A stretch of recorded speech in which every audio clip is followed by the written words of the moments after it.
कि पोजेशन का मतलब क्या होता है, अधिकार रखना। कोई चीज़ पे अधिकार हो तब बोलते हैं, और उसमें अपोस्ट्रोफी एस का यूज़ करते हैं। अपोस्ट्रोफी ऑफ एस लगा के नाउन, दो नाउन के बीच में पहली नाउन होती है वो मालिक होता है, और जो दूसरी नाउन होती है वो वस्तु होती है, वो थिंग होती है जिस पे मालिक का अधिकार होता है। ठीक है।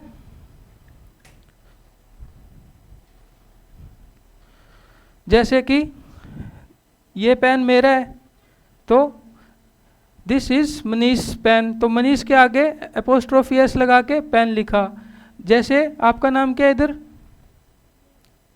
क्या नाम है? मनीष। अच्छा, तो आप खड़े होना एक बार, सबको अपनी एक कॉपी दिखाओ, नोटबुक दिखाओ। दैट इज मनीष, मनीष लिखा, उसके आगे एपोस्ट्रोफी लगाया, एस लगाया, मनीष नोटबुक। पोजेशन का मतलब मनीष की ये नोटबुक है, तो उसमें पहली नाउन कौन है, पहला नाउन कौन है, मनीष है, और फिर दूसरी नाउन क्या है, नोटबुक है। तो दो नाउन के बीच में रिलेशन बता रहे हैं पॉजेसिव नाउन अपने को, तो जो रिलेशन बताते हैं ना, तो मनीष फिर एपोस्ट्रोफी एस लगाया, मनीष नोटबुक। बैठ जाओ, समझ में आया क्या? फिर आगे इस पे डिस्कस करते हैं। और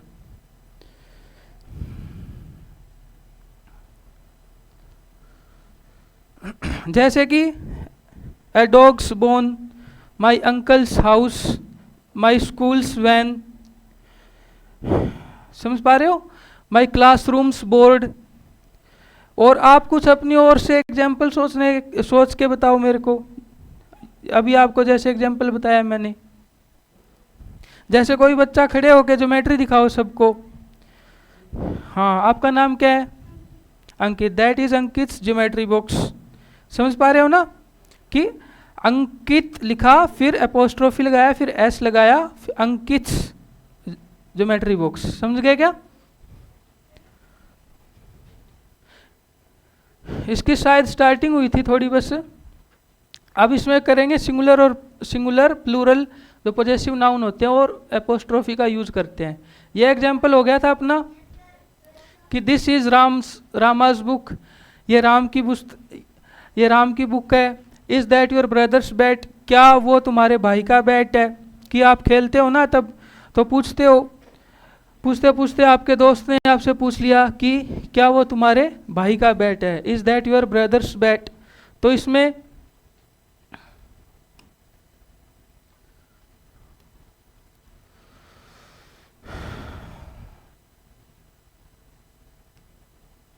जो एपोस्ट्रोफी ये और फिर एस, इस तरह से इसको डिनोट करते हैं। पहली नाउन कौन है? ब्रदर, भाई, और दूसरी नाउन कौन है? बैट। और इसके आगे जो पहली नाउन के आगे एपोस्ट्रोफी और एस लगा है, ये कौन है? मालिक है जो अधिकार रखता है, और ये कौन है? जिस वस्तु पे अधिकार रखते हैं वो वाली ये चीज है, वस्तु है। ठीक है, समझ गए ना? फिर next one, my uncles house is a long way from here, कि मेरे अंकल चाचा का घर यहाँ से दूर है। तो इसमें पहली नाउन कौन है? अंकल। दूसरी नाउन कौन है? तो अंकल, और ऊपर क्या लगा है? ये इसको जो ऐसे कोमा लगता है इन्वर्टेड, इसको बोलते हैं एपोस्ट्रोफी। क्या बोलते हैं इसको? और इसको बोलते हैं आगे S, apostrophe of S. This my uncles house is a long way from here. पहली नाउन अंकल कौन है इसमें? ओनर। ओनर को हिंदी में क्या बोलते हैं? मालिक। तो ये ओनर है, या फिर पोजेसर भी बोल देते हैं ओनर को। और ये है हाउस, जो मालिक है, ओनर है, जो अधिकार रखता है जिस चीज पे, जिस थिंग पे, वो दूसरी वाली नाउन ये है, हाउस। ठीक है। This is the thing being possessed by the owner और द पोजेसर, कि ये वाली जो नाउन है वो मालिक का मालिकाना अधिकार है उस पे। समझ गए हो गए अच्छी तरह? फिर ये लिखा है, in each of these sentences we see a pair of nouns, कि हम क्या देख रहे हैं? पेयर ऑफ नाउन्स है, ये नाउन और ये नाउन। इधर एक नाउन ये है, एक नाउन ये है, यहाँ पे ये नाउन है, ये नाउन है, कि नाउन्स का पेयर है। ठीक है, समझ में आ गई ये बात अपने को?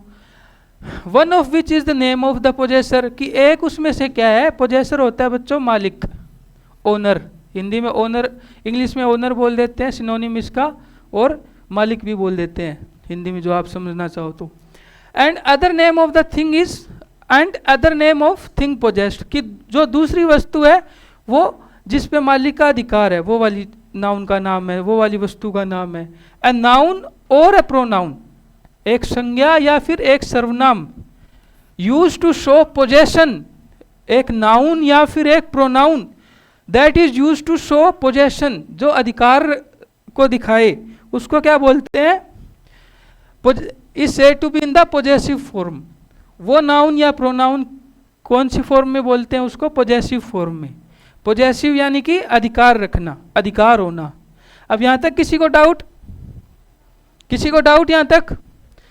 फिर in the above sentence each of the nouns Rama's, brothers, uncles is in the possessive form, कि ये रामास, ब्रदर्स, अंकल्स, ये सारी की सारी नाउन्स कौन सी फॉर्म में है? पोजेसिव फॉर्म में है। बोलो कौन सी फॉर्म में है? वेरी गुड, पोजेसिव फॉर्म में है। ए पोजेसिव नाउन इंडिकेट्स ओनरशिप और पोजेशन। पोजेसिव नाउन अधिकार, मालिकाना अधिकार को दिखाता है। इस सेंटेंस का मतलब है ए पोजेसिव नाउन, क्या एक पोजेसिव नाउन क्या करता है? क्या करता है? मालिकाना अधिकार को दिखाता है। इसके example, some example of positive noun क्या हो गए? ए डॉग्स बोन, कि जैसे कुत्ते के मुंह में क्या होती है? बोन होती है ना, डॉग के मुंह में खेलता है उसके साथ में, कई बार आपने कार्टून वगैरह में देखा होगा। तो पहला ये कौन हो गया? पोजेसर या फिर ओनर, और ये क्या होगी? थिंग जो कि पोजेस की जा रही है ओनर के द्वारा, पोजेसर के द्वारा। यहाँ तक कोई डाउट किसी को? कोई डाउट नहीं है? आगे चलें।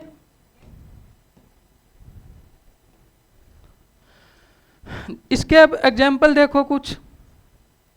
ए dog's bone, a man's jacket, या फिर a boy's shirt, a boy's pant, a boy's pen, कि आप पैंट शर्ट पहन के हो, कि कोई भी लड़के की तरफ इशारा करके क्या कहूँ? ए बॉयज शर्ट, एक बच्चे की, एक लड़के की शर्ट, या फिर एक लड़के की टाई, ए बॉयज टाई, ए बॉयज पेन, ए बॉयज नोटबुक।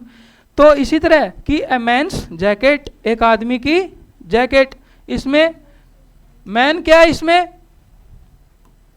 बच्चों बताओ मैन क्या है?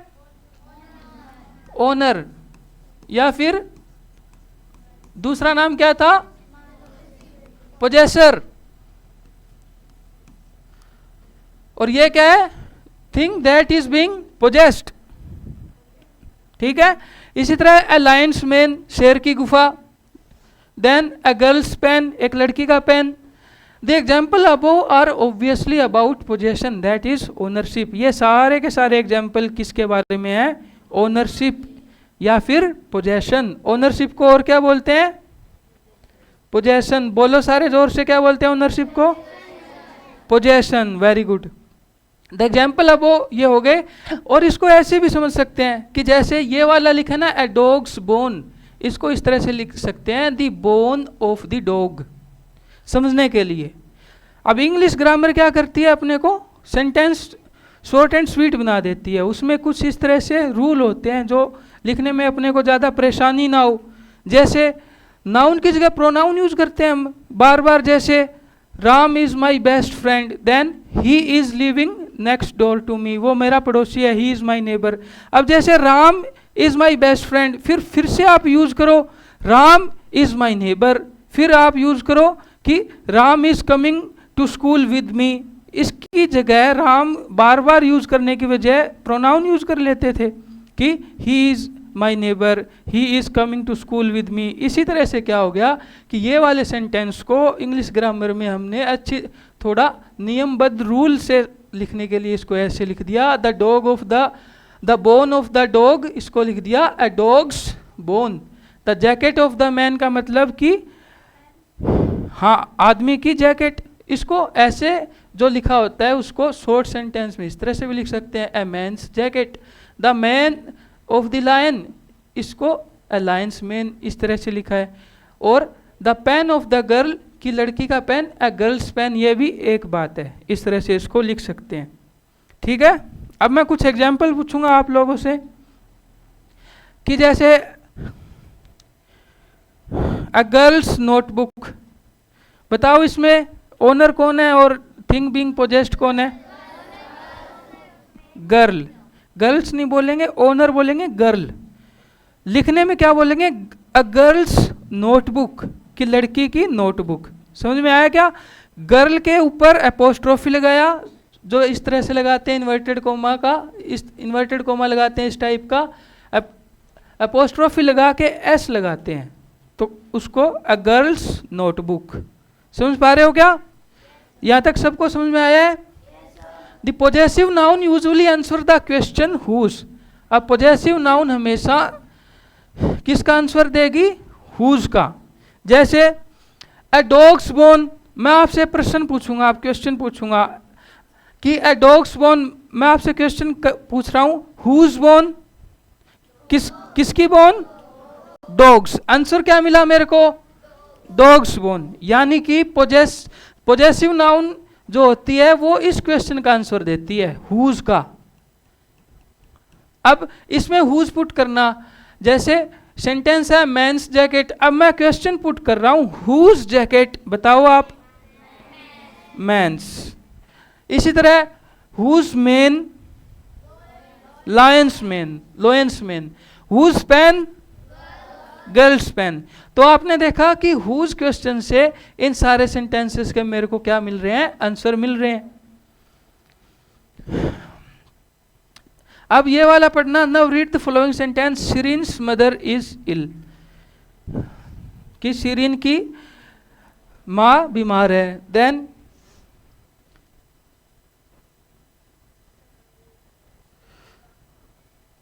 और सेकंड पढ़ो, द हॉर्समैन इज लॉन्ग, कि हॉर्स की मेन लंबी लॉन्ग है। The bees sting is painful, कि मक्खी का डंक क्या है? पेनफुल है। ये तीन सेंटेंस आपने पढ़े हैं। अब इन सेंटेंस को आपने क्या देखा? अब पढ़ते हैं कि in these sentences the nouns in the possessive form are in the singular number. Singular क्या होता है? एक वचन, एक होना, और प्लूरल क्या होता है? बहुवचन, एक से ज्यादा होना। कि ये तीन सेंटेंस फिर से देखो, शिरीन्स मदर इज इल, शिरीन एक लड़की है, शिरीन की माँ बीमार है। शिरीन एक ही लड़की है ना, तो इधर शिरीन जो है सिंगुलर है या प्लूरल है? सिंगुलर है। Very good. ये वाले एग्जाम्पल में द हॉर्समैन इज लॉन्ग, इसमें हॉर्स सिंगुलर है या प्लूरल है? कि घोड़ा, एक ही घोड़े की बात हो रही है इधर। और इसमें the bees sting is painful, मक्खी का डंक दर्दनायक है, दर्द देने वाला है। तो इसमें एक मक्खी की बात हो रही है, बहुत मक्खियों की बात हो रही है? एक मक्खी की बात हो रही है। तो ये सारे के सारे जो पॉजेसिव नाउन थे किसमें थे? अरे बोलो, सिंगुलर फॉर्म में। एक होता है वो क्या होता है? Singular. Very good. And the possessive form is made by adding an apostrophe and an s, कि जैसे शिरीन पिछले एग्जाम्पल में लिखा था ना, और ये सिंगुलर है, और इसके आगे क्या किया? सिंगुलर के आगे एपोस्ट्रोफी, अपने को पोजेशन दिखाना होता है। एपोस्ट्रोफी ऑफ एस कैसे लगाते हैं सिंगुलर में? वो उसका नियम ये बताया है कि पहले तो ऐसे लगाओ इन्वर्टेड, और फिर एस लगा दो। सिंगुलर के आगे एस लगा दिया। ये अब अपने को रूल बता रहा है कि अपने को ऐसे, क्योंकि थोड़ी देर बाद हम प्लूरल की स्टडी करेंगे, तो उसमें अपने को कोई कंफ्यूजन ना रहे, इसलिए अभी से अपने को रूल सीखने हैं अब कैसे लिखने होते हैं। अब जैसे हॉर्स, एक ही हॉर्स की बात हुई थी ना, हॉर्स क्या है? सिंगुलर है। तो इसको पॉजेसिव नाउन के फॉर्म में दिखाना है, तो एपोस्ट्रोफी ऑफ एस, एपोस्ट्रोफी लगाया पहले तो ऐसे, फिर क्या किया? एस लिख दिया। बोलो किसी को डाउट? तो यही रूल इसमें बता रहा है कि कैसे लिखना है। सिंगुलर है, बी क्या है? सिंगुलर, तो इसके आगे एपोस्ट्रोफी लगाया, फिर एस लगा दिया। समझ पा रहे हो? ये इसमें बात हुई है। अब इधर आओ, अगले एग्जाम्पल पे आओ। ये वाले एग्जाम्पल देखना।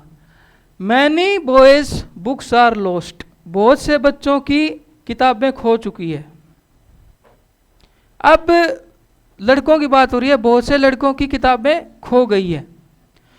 कितने लड़कों की बात हो रही है? एक की हो रही है या बहुत सारे लड़कों की बात हो रही है? तो बहुत सारे लड़कों की बात हो रही है। तो बॉय, बॉयज, ये क्या है? सिंगुलर। और ये क्या है अपना? प्लूरल। सिंगुलर में तो सिंपली हमने पीछे देखा था कि ऐसे लिख देते, बॉय ऊपर एपोस्ट्रोफी लगाया और एस लिख दिया। पर अब प्लूरल में कैसे लिखें? प्लूरल में तो ऑलरेडी एस आ ही गया ना बच्चों। बताओ फिर क्या करें? तो इसमें क्या करते हैं कि ऑलरेडी एस तो आ ही गया पहले, तो इसमें बाद में एपोस्ट्रोफी लगा देते हैं। समझ पा रहे हो कि पहले एपोस्ट्रोफी लगा देते हैं तो सिंगुलर और प्लूरल में तो हम अंतर ही नहीं कर पाते कि ये सिंगुलर रहता या प्लूरल रहता बाद में। तो इसलिए क्या किया, प्लूरल में क्या करते हैं, बॉयज प्लूरल है तो एपोस्ट्रोफी बाद में लगाते हैं एस के। पहला एग्जाम्पल समझ गए क्या? अब हॉर्स का प्लूरल क्या बनता है? ये तो सिंगुलर है, अब इसका प्लूरल कैसे बनाऊं? आगे ई के आगे एस लगा दिया, हॉर्सेस बन गया। तो इसका एपोस्ट्रोफी नाउन कैसे बनाऊंगा? सिर्फ इतना कोमा लगा दूंगा, इन्वर्टेड कोमा, इसको एपोस्ट्रोफी बोलते हैं। आगे एस के आगे क्या लगा दी मैंने? तो इस all these horses feet are shod, then we show rows, we saw rows of soldiers tents, कि हमने सैनिकों के टेंट की पंक्तियां देखी। सैनिकों के टेंट, एक सैनिक है या बहुत ज्यादा सैनिक है?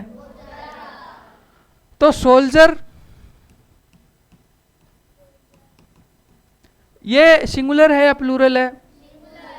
Very good. और इसका प्लूरल कैसे बनेगा? आगे एस लगा दिया। अब एपोस्ट्रोफी कहां लगाऊं? आगे इधर एपोस्ट्रोफी लगा दी। ठीक है? As you see, the nouns in the possessive form are here in the plural number. As the plural nouns themselves end in s, only the apostrophe is used and not another s. ये क्या बात कर रहा है sentence की? हमने देखा कि प्लूरल जो होता है वो तो खुद ही s से एंड होता है, तो उसमें सिर्फ एपोस्ट्रोफी लास्ट में लगा दो। एपोस्ट्रोफी के बाद में एक और s लगाने की अपने को जरूरत नहीं है कि पहले s लगाया और बाद में एपोस्ट्रोफी लगाया, बस बात खत्म। तो प्लूरल में क्या करते हैं? एपोस्ट्रोफी क्या करते हैं? बाद में लगाते हैं, एस के बाद में। इतनी बात हुई है यहां पे। अब एक बार आगे डिस्कस करने से पहले जितना हुआ है उनको आप नोट कर लो सबको।